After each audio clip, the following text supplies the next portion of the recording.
Eto mga sir, yung sinasabi ko kanina, o yung sinasabi ko sa unang video, ito yung lumalang itkit na parang nagampasang parang nagkikis-kisang bakal. Ito yung sinasabi ko na magpapalagay nga siya ng bolt-in on. Siyempre, yung customer ang bumili. Tapos na sana dapat to kung hindi lang sana ipapasabay ito. Itong nasa plastic na to. Namunga na nga ng santol yung makina. May kasama pang tubayan. Ito yan ang bolt on daw na ipapakabit sa amin. Ayan, camshaft.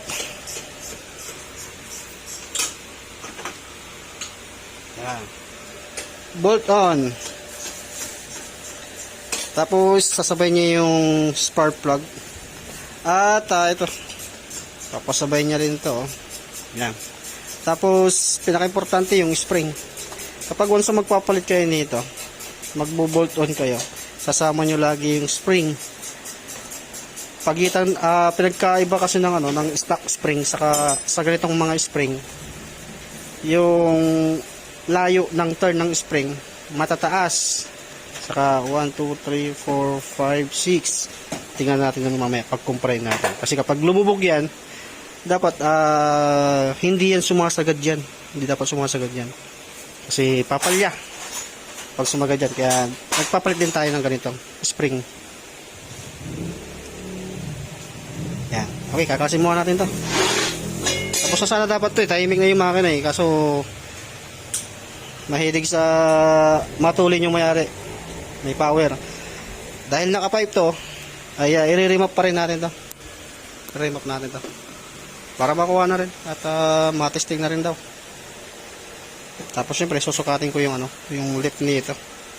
Kung hindi ba babangga doon sa piston. Ito kasi pinaka-importante. Kaya susukatan ko mabuti to. Okay. Kasi mo natin yung makina sa kanyang chassis. Ayan mga sir, kalas na yung makina. Ito na yung makina niya ngayon at tatanggalin ko yung kanyang cylinder head para maikabit ko na yung valve spring. Kaya tatanggalin natin yung cylinder head niya. Ayan, tanggalin ko muna mga sir. I-shortcut lang natin. Ito mga sir, tanggal ko na yung head saka yung block. Ayan, sa mga magtatanong kung bakit hindi ko na lang daw dukutin pag si PCX mga sir, hindi po kayang dukutin yan. Lalim ng lalim ng valve spring yan. Kapag nakakabit yan at tinukot mo na hindi mo tinatanggal to, pag tinanggal mo yung valve block niyan, maaring babangga dito sa piston. Tapos ito tinanggal ko rin saka yung piston. Papasin yung piston maitim, lilinisan yan. Tapos ito ay lilinisin din para hindi mag-overheating. At ganito rin dito. Yan. Siyempre mamaya uunahin ko muna ikabit to saka ito dahil magsusukat ako mamaya kung malalim ba yung nito o susukatin ko din yung kanyang camshaft kung ilang yung ibabaon niya. Yan, ito lilinisan ko muna to saka ko siya ibabalik. Yung base gasket magkaiba ito sa mga click mga sir. Magkaiba to. Okay, gagamit ng pang click. Kahit click na 125 115 di obra yan. Magkaiba yan dito. Mababaraan yung gaanan ng langis. Kawawa yung makina nyo. Ito may sira lahat yan. At ito wag nyo ibabalik to. Kailangan bago lagi yan. At meron na rin tayong pisa nyan. Kaya ito muna unahin ko. Lilinisan ko muna to sa akin. Babalik dito. Sa ako ito tatrabahuin. Ito mga sana, kabit ko na yung block. Nalinisan ko na rin yung piston. At ito yung mga pisang gagamitin natin. Yan. Cubo cams. Tapos ayan, 4 na valve spring sa ito. Adjustable timing gear. Tapos, super ito, original pa rin. natin gagamitin kasi hindi naman tayo magpapalit ng kung ano-anong upgrade na bore up. Gusto. Binili ni customer to. Ito lang yung galing sa akin. Yan. I-ano ko man, tabi ko muna. Unahin natin yung yung valve spring. Tapos pakita ko sa inyo yung yung pinagkaiba nila. Pinagkaiba nito sa pinagkaiba sa stock. Halos kunting-kunti lang din naman yung diferensya. Parehas yung diameter dito. Pinagkaiba lang yung dito pinagkaiba niya. Parehas yung taas. Kaya di na natin kailangan pang mag valve packet kasi parehas lang. Pero mag-iiba yung sukat natin sa valve clearance.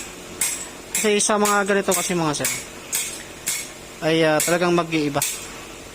Dito kapag ito naman yung ginamit natin mayroon naman tong nakalagay. Ayan o.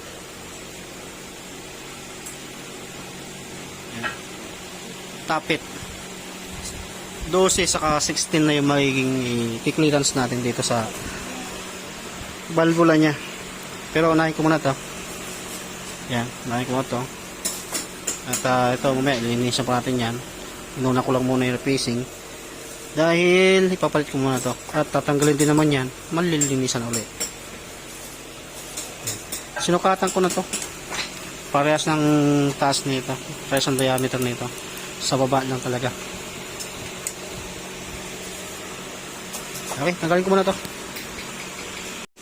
Eto naman sir, tanggal ko na yung ating valve spring na stock. Dahil mababa lang din naman yung kanyang kilometer nitong motor na to, hindi tayo magpapalit ng valve seal. Yan, ito ilalagay na natin. Tapos pagkumpray natin. Yan, tanggalin ko muna to. Basta ganito yung kulay niyan. Yung sa stock itim. Okay, tanggal ko na. Lagyan natin dyan. Yan, pare-parehas lang yan. Yung nila, parehas lang. Tapos to. Okay, bali pagkumpray natin para may idea kayo kung bakit kailangan natin magpalit kapag once na nag-upgrade tayo or nagpapalit tayo ng bolt-on na camshaft. Okay, ito yung pinagkaiba niya. Ito yung stock yan. Ito yung aftermarket.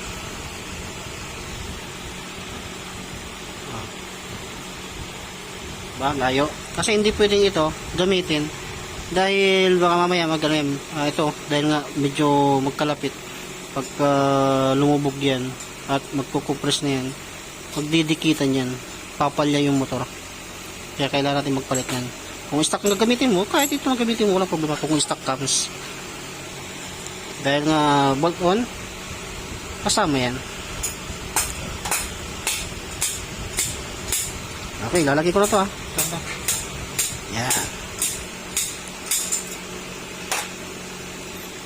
Yan, yung may number sa ibabaw o yung may pangalan.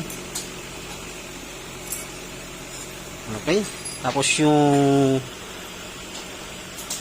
ating retainer or yung lagayan ng ating valve block. Ayan. Okay, tapos yung mga lock natin. Okay, lalagay ko muna. Gagamit ako ng pang valve block. Tapos ito yung stock pa rin. Dahil tatanggalin natin yung bearing. Dahil sa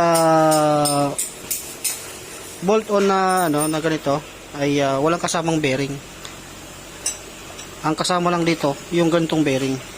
Pero yung bearing na maliit hindi kasama. Kaya tatanggalin natin. Lilipat natin dito. Lagay ko muna to. Okay, ito mga sir, lagay ko na yung ating valve spring. Yan. Kulay beige yung ating kulay ng ating valve spring. Yung stock naman ay itim. Okay. Tapos sunod natin na sunod ipapakita yung gagamitin nating cubo na camshaft. Ayan, buksan ko muna to. Okay.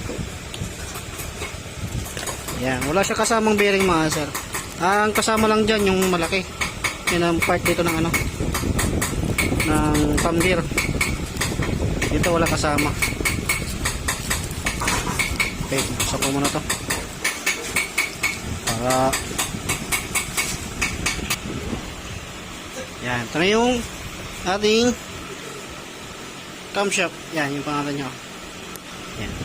Para sa taas, yung taas nito, ang magkaiba yung dito. Yan. Yun ang pinagkaiba nila. Okay, kapitan natin to para matesting natin. Kunin mo natin itong bearing nya. Saka natin ikabit. Yan. Ito kasi yung stock nya. Yan, walang pangalan yung stock. Parang pintura lang na markings. Yung sa kuha natin. Ewan ko kung stage 2 ba to. Cube 1. O, edi pag may 1, stage 1. Yan. Okay. Ilipat ko muna yung bearing. Madali naman din tanggalin yan. Saka madali lang din magkabit yan. Okay, lagay ko na yung bearing. Kaya ito palatandaan, no? Okay, salpak na natin. Para makatesting na natin to. After natin to, asimbolin yung makina, i-remap naman. Okay, lagay ko na yung mga rocker arm. Tapos yung lock. Tapos yung pin. Kaya patawang-tawa, limal ka. Busy ka, tawa ka ng tawa dyan, ha? Tinatawanan mo ko, ha? Dali ko tuloy pa ako. Okay, lagay ko ba ito? Okay, ito mga sana, ilagay ko na yung ating rocker arm. Sa rocker arm, dapat alam nyo yung saan nakaposisyon yung intake saka exhaust. At syempre, susukatan natin ang valve clearance yan kasi nga lumaki yan, no?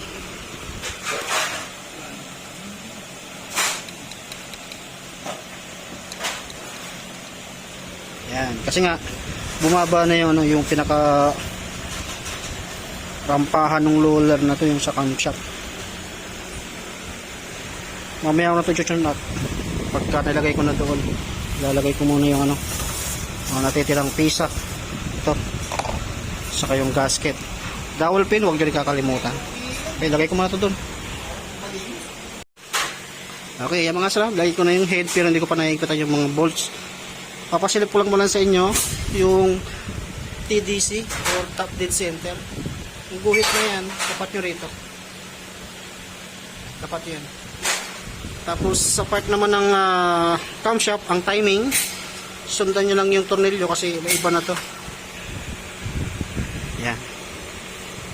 Yung valve clearance yung mga sala, hindi ko pa ginagalaw yan. Yan, nakikita ko mo lahat. TDC. Yan, tapat nyo dyan. Tapos ito, guhit, tornilyo, ito dyan. Ito.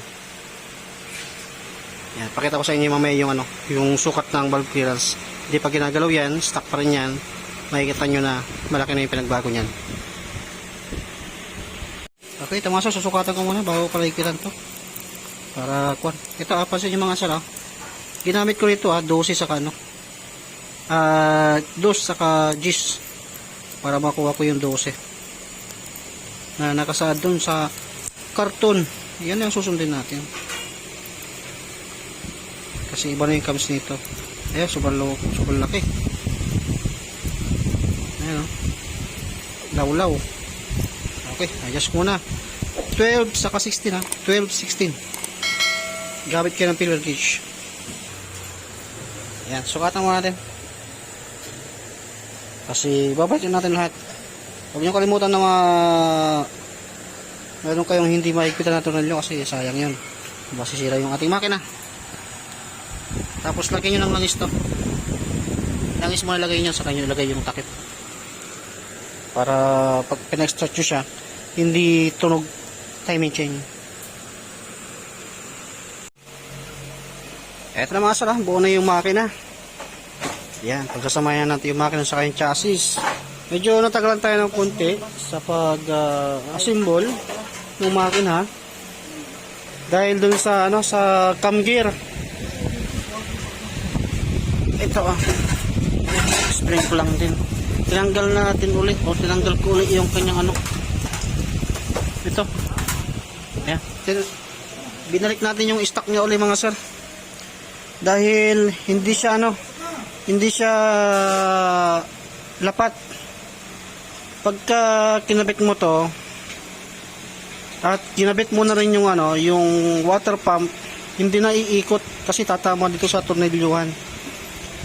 Tatama dito. Kaya sa mga sa mga wag na kayong bumili nito. Sa mga nagpaplanong mag-bolt on na wala kayong idea pa, wag na kayong bumili nito. Stock pa rin gamitin nyo. Dahil malapad to, malapad.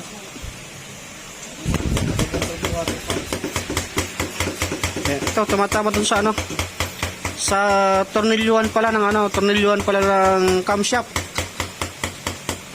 Tumatama to, masyadong malapad. Tumatama yung tornilyuhan. Kaya pag binalik mo na yung hindi na iikot. Kaya tinanggal natin ulit, binalik natin yung stock. Kaya sa mga nagustong bumili na magpalit ng ganito, wag na. O di kaya piliin nyo yung manipis lang din, yung standard lang din dapat. Kaya yung cam gear nito ay manipis. Ito kasi malapad na. Kaya sayang ginagamit. Sa mga click, pwede ito. Okay, buuin muna natin yan, tapos may pandry natin. At painitin natin muna yan, tapos i-remap natin. Yan, ilaras na natin. Kasi kukunin na ito bukas. Kasi busy pa tayo din sa mga yan. Doon, bali dalawa to.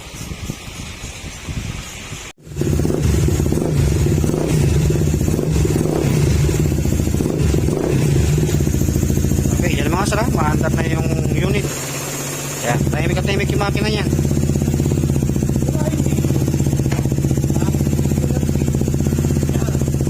At painitin mo natin.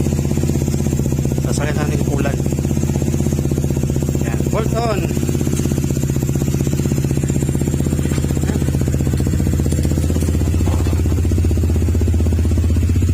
Tingnan natin kung tumigas pa yung acceleration niya. Oo nga, Honda.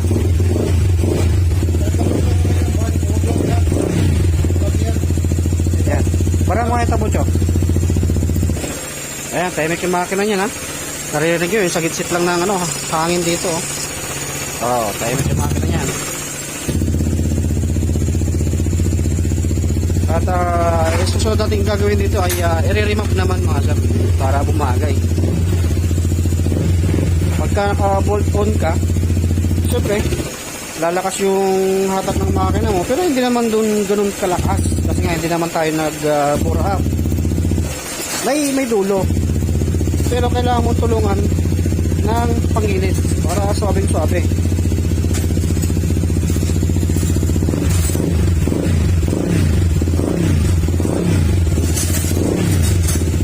Quality.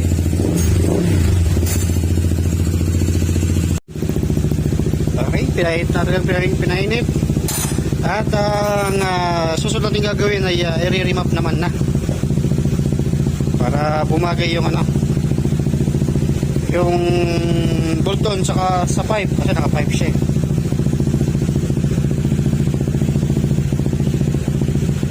Yan. Sa mga gusto magpa-remap pa mga sir, hindi lang open pipe ang pwede natin i-remap, kahit stock pipe pwede natin siyang i-remap. Mas lalong gaganda yung performance natin sa ating motor. Ang nag-iintro ng makina, yan yun. Tahimik na tahimik.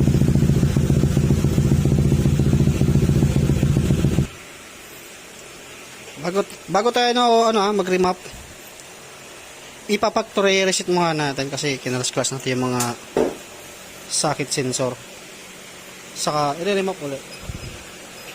Gamit yung yung MST 100 Pro. Okay. Yan mga. Tignan natin yung bago natin i-remap. Okay, dito kayo tumingin Okay.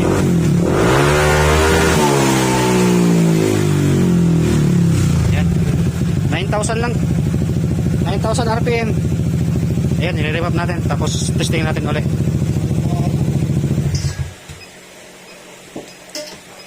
remap natin para pumalo ng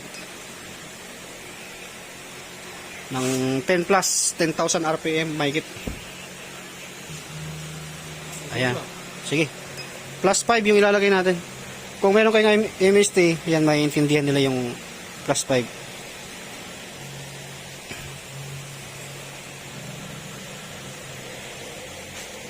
Okay, remap na natin. Kasi malaki na yung pipe niya kasi. Tapos naka-bolt on. Kaya plus 5 yung gagawin natin.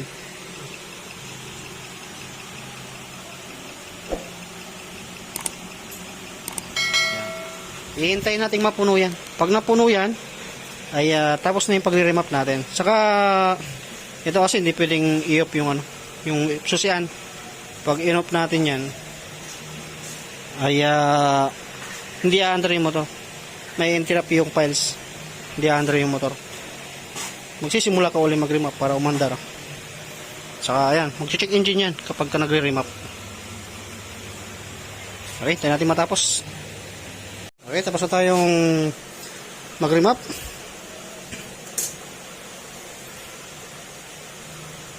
Okay, nawala na yung check engine. Ito ABS saka torque control.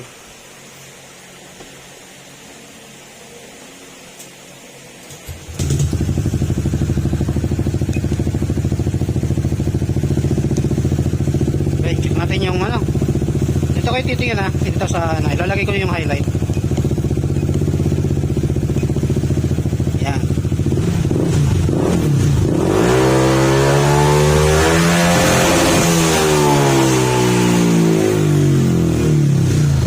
Pumalo na ng 10 mahigit. Okay na. Kasi mag-check engine niya pag binilit pa natin ulit. Kasi may throat control to eh. At kapag umiikot yung gulong sa likuran tapos hindi naman umiikot yung sa harapan, automatic lalabas yung check engine. Yan. Wow, smooth.